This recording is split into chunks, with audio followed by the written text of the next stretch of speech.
Les membres du nouveau gouvernement prêtent le serment constitutionnel devant le président Al-Assad.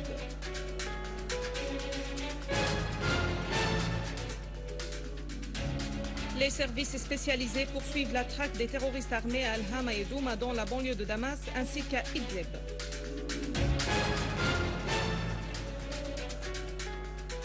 La Russie et l'Iran dénoncent la violation de l'espace aérien syrien par un avion turc.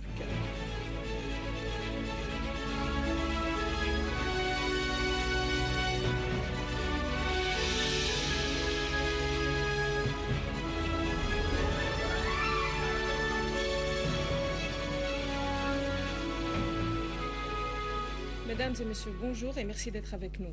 Les membres du nouveau gouvernement ont prêté serment aujourd'hui devant le président Bachar al-Assad. Ce gouvernement, composé de 20 ministres, est le premier sous la nouvelle constitution.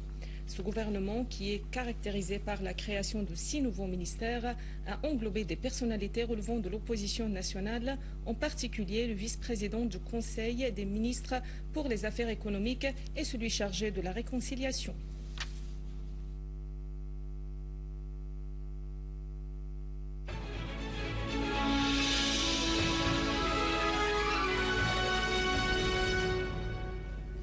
Les services spécialisés se sont accrochés aujourd'hui avec des groupes terroristes armés qui se sont regroupés dans la région d'Al-Hama, dans le gouvernorat de la banlieue de Damas.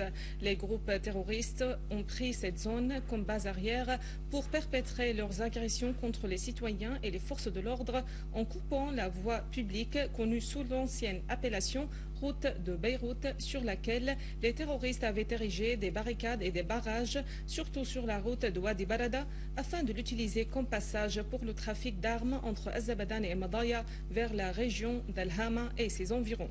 Selon sources officielles citées par le correspondant de Sana sur place, des accrochages entre les services spécialisés et les gangs terroristes à Al-Hama ont fait des dizaines de tués et blessés parmi les terroristes, dont certains de nationalité arabe. Les services spécialisés ont aussi saisi des armes, en l'occurrence des lances RPG, des fusils à lunettes, des mitrailleuses, des canons et une grande quantité de munitions. Les services spécialisés sont en train actuellement de traquer les résidus de ces gangs terroristes. Les services spécialisés ont repoussé ce matin des terroristes armés qui étaient en train de couper la voie publique au niveau de Khan Sabil dans la banlieue d'Idlib. Les terroristes à bord de voitures dotées de mitrailleuses attaquaient les citoyens et tiraient sur les passants. Suite à cette intervention, des accrochages ont eu lieu entre les deux parties, faisant des tués et blessés parmi les terroristes et leurs voitures ont été endommagées.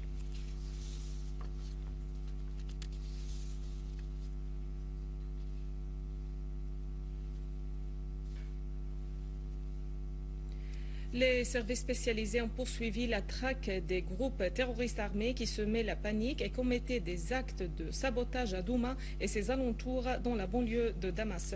Une source au gouvernorat a indiqué que suite à des accrochages entre les deux côtés, des terroristes ont été tués et blessés alors que leurs armes ont été saisies. Les services spécialisés ont également tué des terroristes à bord d'une voiture dotée d'une mitrailleuse Douchka à Douma.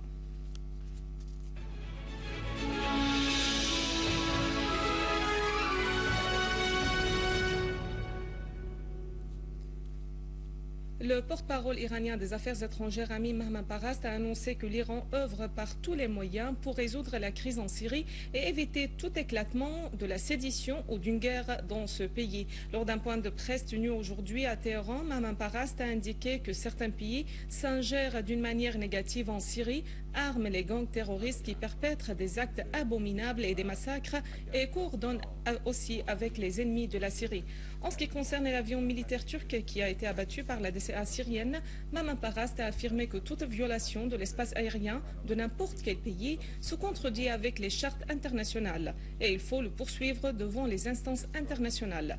Pour Mahman Parast, il faut avoir l'aide des pays influents dans la région pour ne pas permettre que l'instabilité et l'insécurité ébranlent la région. Le vice-président de la Douma russe, président du Parti libéral-démocrate en Russie, Vladimir Zhirinovski, a dénoncé la violation de l'espace aérien syrien par un avion militaire turc, estimant qu'un tel acte s'inscrit dans le cadre des actes prémédités de provocation. Zhirinovski a fait noter dans des déclarations aux correspondants de l'agence SANA à Moscou que certaines puissances en Europe, aux États-Unis et de l'OTAN en général s'efforçaient ces derniers mois d'attiser la situation en Syrie afin de jalonner une intervention militaire dans ce pays. Il a estimé que la Turquie, se trouvant impliquée dans des provocations internationales, avait envoyé délibérément son avion de combat pour qu'il viole l'espace aérien syrien. Cependant, poursuit-il, les armes syriennes de défense aérienne ont bien riposté, causant la chute de cet avion.